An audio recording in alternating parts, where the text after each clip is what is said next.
ou seja, uma pessoa que perde o controle de si e passa a desejar o mal para outra pessoa, passa a ter reações físicas, reações psíquicas, pode gritar, pode se agitar, pode agredir, que faz com que a gente dê muita importância às coisas pequenas, que faz com que as coisas nos tirem do sério e nos levem a um descontrole. O oposto à ira é a paciência.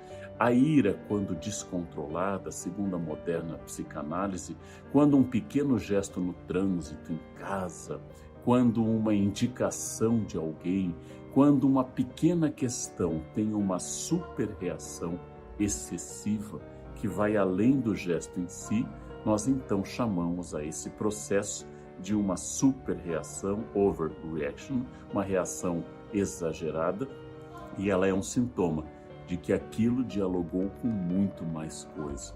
Ou seja, alguém cortou minha frente no trânsito, um gesto pequeno, e eu arrisquei minha vida perseguindo a pessoa, tomado de cólera, cheio de ira, é sinal de que eu não estou debatendo uma questão de trânsito.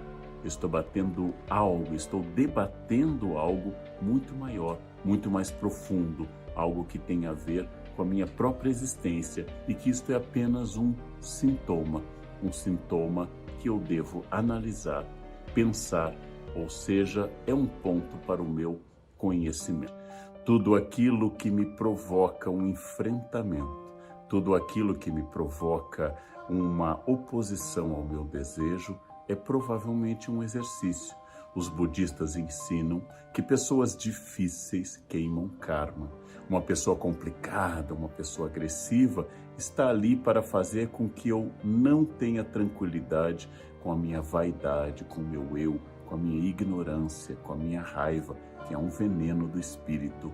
Ou seja, dentro de todas as religiões ocidentais, o ódio é um descontrole. O descontrole é uma falta de compreensão do plano de crescimento dentro do budismo ou do plano de Deus para mim dentro do cristianismo. Se eu fui tentar uma coisa e ela não funcionou, se na hora que eu ia ser atendido o guichê foi fechado, se no momento que eu saio sem guarda-chuva começa um temporal, se eu fico gripado no dia de uma experiência profissional importante, esses são pequenos exercícios para eu saber que a minha vontade não é soberana, que eu não mando no mundo, que eu não sou onipotente e o meu eu deve se curvar ao imenso oceano de coisas contrárias. Porque a ira quase sempre é um exercício terrível de narciso, de vaidade. Por isso que a vaidade é tão importante como o primeiro pecado. Como fulano pôde me dizer isso? Quem ele pensa que é? Como esse passou na minha frente? Como essa pessoa me irrita em casa? Por que isso está fazendo barulho? A todo instante eu me vejo como centro do universo. E o universo me convida permanentemente a sair dessa posição protagonista. Entender que eu não tenho poder algum sobre as coisas ao meu redor. E a todo instante eu serei testado e testado e testado para saber se eu sou dono da minha paz ou se a paz pertence ao outro. Então, é por isso que a filosofia estoica destaca também a tranquilidade da alma, a capacidade que eu tenho de entender que eu posso mudar algumas coisas e há outras que não tenho nenhum poder. Eu devo obter essa tranquilidade que os filósofos chamavam de ataraxia, a capacidade do autocontrole. Aquilo que acontece, eu devo ser indiferente. Eu não posso mudar muita coisa. Há pouco espaço de manobra para minha liberdade e eu devo me concentrar naquelas poucas coisas sobre as quais minha vontade tem alguma ação. Filósofos como, por exemplo, o imperador Marco Aurélio, como Cícero, como Sêneca, como Epicteto, sempre nos aconselham a controlar essa ira, que é um sinal de falta de sabedoria. Epicteto nos diz: você está irritado porque alguém falou mal de você? Você está tomado de ira porque disseram que você fez tal coisa? Pense apenas, imagine, se soubessem tudo o que eu fiz. Só sabem isso. Felizmente, graças aos deuses, só comentam esse defeito meu, porque se soubessem todos os meus defeitos, aí eu estaria perdido. Aquilo que dizem de mim pode ser verdade ou mentira. Aquilo que dizem de mim é unicamente expressão do que eu sou ou do que eu não sou. Se disseram que eu sou agressivo, que eu sou irritadiço, e eu sou, as pessoas me conhecem. Não há por que ficar mais irritado ainda. E se eu não sou, elas não me conhecem. Logo, porque eu ficaria irritado. Dizem que eu sou lento ou dizem que eu sou tomado, por exemplo, de avareza. Eu vou refletir, eu sou lento, eu sou avarento. Se elas estão dizendo a verdade, eu concordo. Nossa, você me viu. Se eu não estou sendo julgado com precisão, eu vou dizer, interessante, não consegui ainda me mostrar ao mundo. Ou é uma calúnia, ou é a expressão da verdade. Por que ficar irritado? A irritação é sempre prova no estoicismo de falta de sabedoria. A irritação é um desequilíbrio, uma inquietude que mostra que você ainda não se conhece, você não sabe quem você é e que a sua paz não lhe pertence, mas pertence ao mundo. Assim, o mundo pode permanentemente tirar a sua paz. A qualquer instante, o mundo pode chegar lá e dizer algo ou fazer algo e você perde completamente o controle. Para o cristianismo, é uma falta de capacidade e imitação do mestre, sempre manso e humilde de coração. Para o budismo, é uma exacerbação do eu. Eu acho o meu eu central e a ilusão do eu faz com que eu ache que todas essas coisas acontecem por minha causa. O budismo recomenda que eu evite o ódio, porque eu vou ter que entender, a ignorância é uma das grandes pragas contra as quais o budismo luta, eu vou ter que entender que eu não sou senhor de tudo. Eu posso sentir a dor de ter chutado uma pedra, posso sentir a dor de ter sido insultado, mas não posso transformar isso em ódio, porque o ódio aumenta a ignorância, ele é fruto da ignorância, e o ódio aumenta a fixação do meu eu, especificamente do meu eu vaidoso, que se acha possuidor de virtudes e que não pode ser atacado. Existe uma chance de uma rebeldia, uma ira santa? Sim. A própria história do cristianismo trata muito dessa justa indignação contra uma injustiça social, contra uma violência, contra um ato de terrível engano sobre um inocente. Eu posso, com voz firme, denunciar.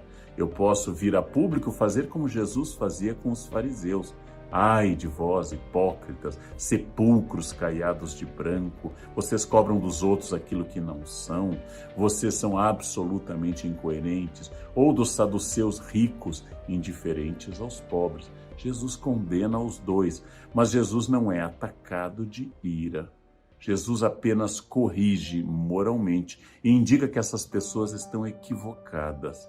A cena mais fora desse padrão está contida apenas em um evangelho, que é a expulsão dos vendilhões do templo. É difícil explicar essa cena, mas Jesus vira a mesa dos vendedores.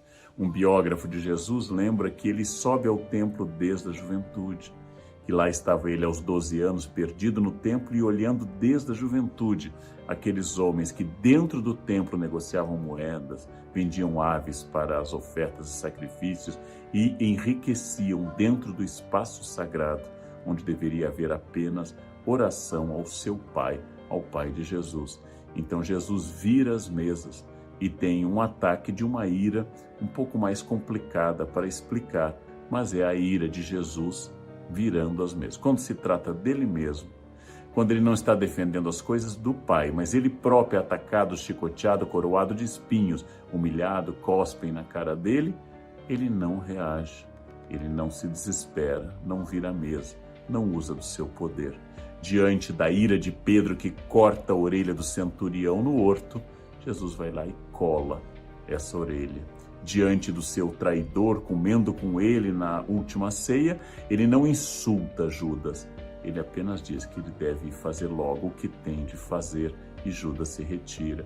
Ou seja, quando se trata dele mesmo, Jesus é muito tranquilo, pacífico, manso e humilde. Quando se trata de defender a casa do Pai, o templo, Jesus então, em apenas um evangelho, toma essa atitude de virar as mesas dos mercadores, mostrando que ele negociaria pouco com essa violação da dignidade do templo. A ira é um pecado capital, a paciência é uma virtude. E a virtude se exercita diariamente através da concepção de que minha irritação é sinal claro de que eu não tenho controle das coisas. A minha irritação é sinal claro de que minha vaidade ainda me domina. A minha irritação é algo que eu devo pensar e repensar e agradecer para cada chance de cada pessoa, na teoria, que me enfrenta, que diz o contrário do que eu penso ou até que me agride, que isso é uma expressão da pessoa. Uma pessoa sábia não entrega a sua tranquilidade para os outros. Uma pessoa sábia entende profundamente que a sua paz lhe pertence como um patrimônio. O sábio não se abala, o sábio não se irrita. O sábio entende que sim, aquilo é contrário ao que eu queria, aquilo dificulta meu plano no momento, aquilo me atrasa. Mas o sábio não coloca toda a força da ira, porque a ira é uma infantilização, uma teimosia, como se eu, adulto, me transformasse de novo em uma criança contrariada. As crianças contrariadas são dominadas pelos sentimentos, não podem controlá-los, não aprenderam ainda o poder da razão e a capacidade que eu tenho, sim, de sentir o impulso, mas de controlá-lo. No mundo contemporâneo, no mundo da internet, a expressão do ódio, da ira nas redes é quase uma obrigação. As pessoas são afogadas nesse senso violento, irado, são muito pouco pacientes, julgam rapidamente e, protegidas pelo anonimato da internet, lançam seus ataques constantes e irados sobre o mundo. Cabe às pessoas equilibradas não darem alimento, como se diz na internet, para os trolls, ou seja, ao não responder no mesmo tom, ao não aceitar a provocação, eu acabo dizendo então que eu não vou alimentar a sua raiva, porque esta sua ira é sua, é um código seu, é uma gramática sua, é uma energia que lhe pertence. Eu não vou ser o impulsionador, a alavanca, o trampolim para a sua raiva. E assim, eu não alimento monstros, monstros que podem crescer e dialogar com os meus monstros também.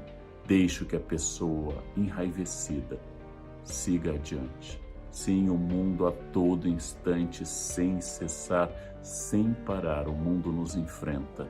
E se na Grécia era uma virtude eu reagir a esse mundo, se no mundo da internet responder com mais palavrões, com mais agressividade, com um humor mais agressivo, com ataques mais pessoais, isso possa ser visto por alguém como uma virtude, é uma amostra de que aquele que me provocou venceu. Fulano lhe colocou um apelido nas redes, fulano fez algo agressivo para você, é um problema dele. Ele tem dificuldades com você, ele não consegue aceitar. É uma escolha dele, é uma escolha absolutamente pertencente a ele. E ao fazer tudo isso, ele pergunta, vai entrar no meu joguinho de raiva? Vai ser irado como eu, no sentido de tomado de cólera? Vai se infantilizar? Vai mostrar que tem insatisfações com a sua vida que devem ser transportadas para o outro? É uma pergunta. E aí algumas pessoas aceitam e outras pessoas rejeitam a participação nesse jogo. A ira é um sinal de falta de paciência, de falta de conhecimento, de falta de controle, de falta de sabedoria. E se eu fosse religioso, de falta de Deus, de falta de tranquilidade dada pela certeza que Jesus é o Deus da paz, Jesus é o Deus da tranquilidade. Todas essas reflexões em vários campos, do religioso ao psicanalítico, do histórico ao literário, para que eu possa dar uma resposta em época tão tomada pela ira, tão cheia de sentimentos irados, que eu posso fazer da conquista da minha paz, da minha paciência, da minha estabilidade, da minha tranquilidade, um grande projeto de vida. E se eu não puder isso para sempre, sigam o Conselho dos Alcoólicos Anônimos. Só hoje eu não responderei aos ataques agressivos da internet. Só hoje eu entenderei que aquela buzinada no trânsito não é pessoal, não é algo para mim, mas é a dor de alguém que tem muita pressa, porque não tem tranquilidade, porque interpreta o mundo como algo que o enfrenta diariamente. Eu entendo a dor do outro, aceito, deixo seguir, porque eu não quero fazer parte desse jogo. A vida te deu 3 chances de sucesso material. Nascimento é a primeira. Quem nasceu de família boa, mas desprovida de recursos, já queimou 1/3 das chances. Família amorosa, mas sem CNPJ forte. Segunda chance, casamento. Quem casou por amor, já queimou 2/3 das chances. Casar por amor elimina mais 1/3 das suas chances. Sobrou só um, gente. Só um caminho. Trabalhar. Trabalhar bastante. Ou casar de novo. Ou nascer de novo. Eu já me convenci que é trabalho, que queimei os 2/3 iniciais também. Tenho família amorosa e muito trabalho pela frente. O que significa isso, gente? Vamos pensar. Eu não sou controlado. Eu não sou controlado pelo destino. É óbvio que eu não sou tudo e nem posso tudo e nem sei tudo, mas eu não sou controlado pelo destino.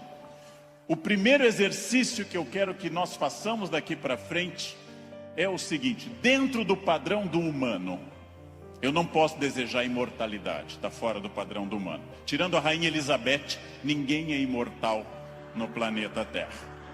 A Beth é imortal, é uma Highlander. Eu não posso dizer, eu me cuido, você vai morrer igual. Vai ser um cadáver bem cuidado. Eu hidrato a pele, vai ser um cadáver hidratado, bonito. Eu malho todos os dias, um cadáver definido, bonito também. Muito bem.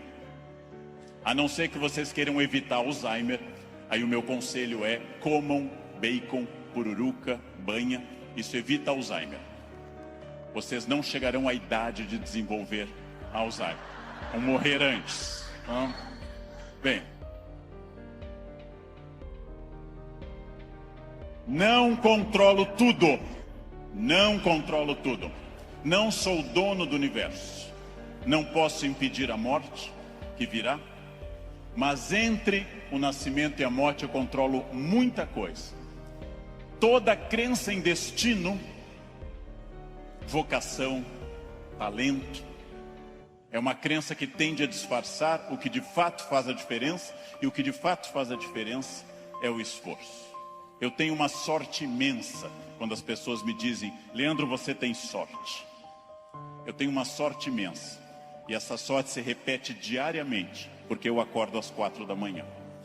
Essa é uma sorte diária.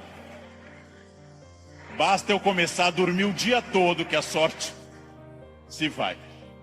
Ninguém me controla, e eu acredito, como os filósofos gregos, que a vida pode ser mais racionalizada.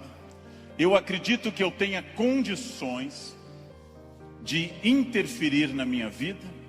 Eu acredito que quando eu faço a pergunta o que estamos fazendo de nós mesmos, eu posso dar uma resposta objetiva e prática. O que eu estou fazendo de mim? É um momento para pensar. O que eu estou fazendo de mim? Essa é a vida que eu estou querendo levar? Com as pessoas que eu quero?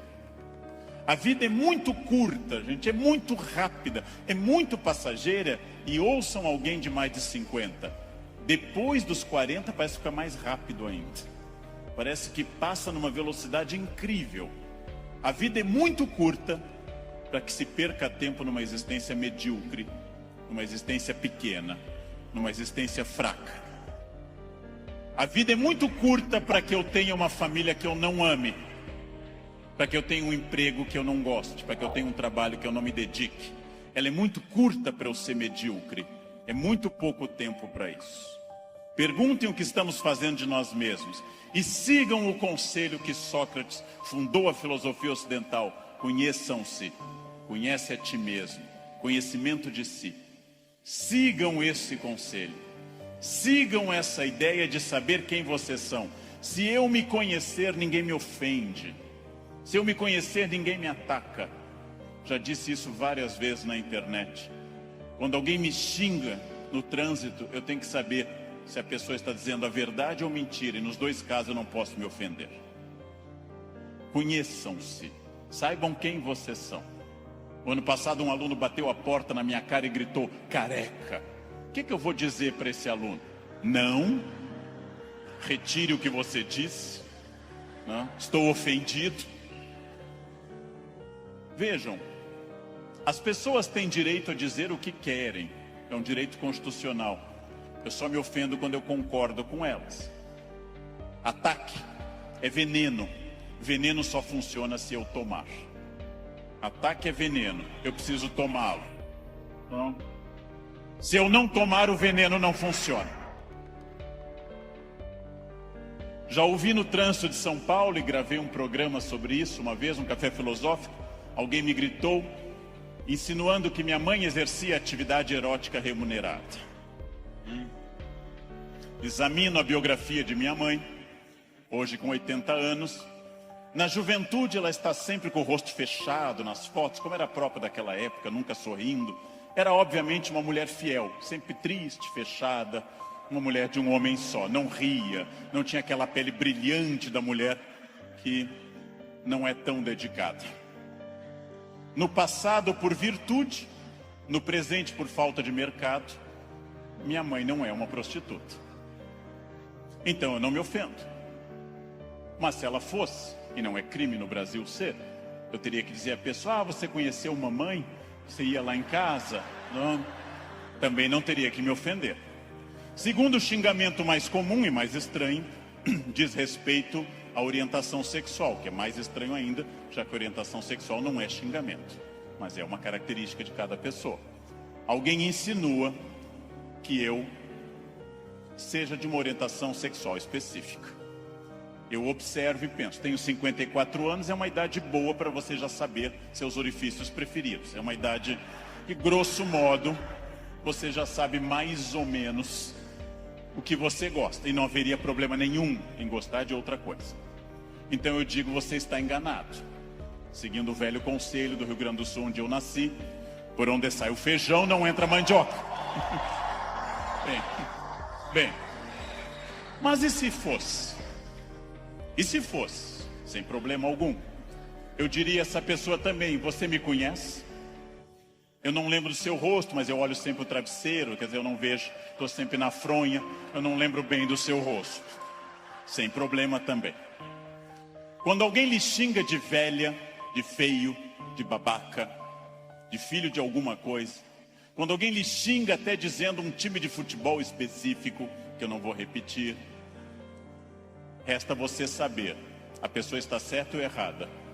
Se ela estiver certa, ela não está me ofendendo. Se ela estiver errada, está me ofendendo. A vida é muito curta para que eu perca tempo com babacas cheios de ódio.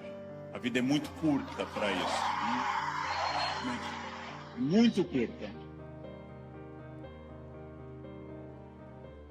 Evitem esse problema. Quem se conhece não se olha como Superman, e na verdade é o pateta. Quem se conhece sabe dos seus limites e explora esses limites ao máximo. Quem se conhece sabe, talvez eu não tenha vindo ao mundo tão bonito, talvez eu não tenha vindo ao mundo tão alto, tão rico, tão hábil em línguas. Eu posso fazer muito com isso, muito. Posso esticar esses limites ao máximo. É fundamental conhecer-se. Sempre, sem exceção, sem nunca perder de vista que consciência é a chave da transformação. Consciência é a chave de todas as transformações. Respostas claras, objetivas para a pergunta que eu fiz no início. O que eu quero? Onde isso vai me levar? Quem sou eu? Isso me torna ou não feliz? Consciência. Controlar a vaidade.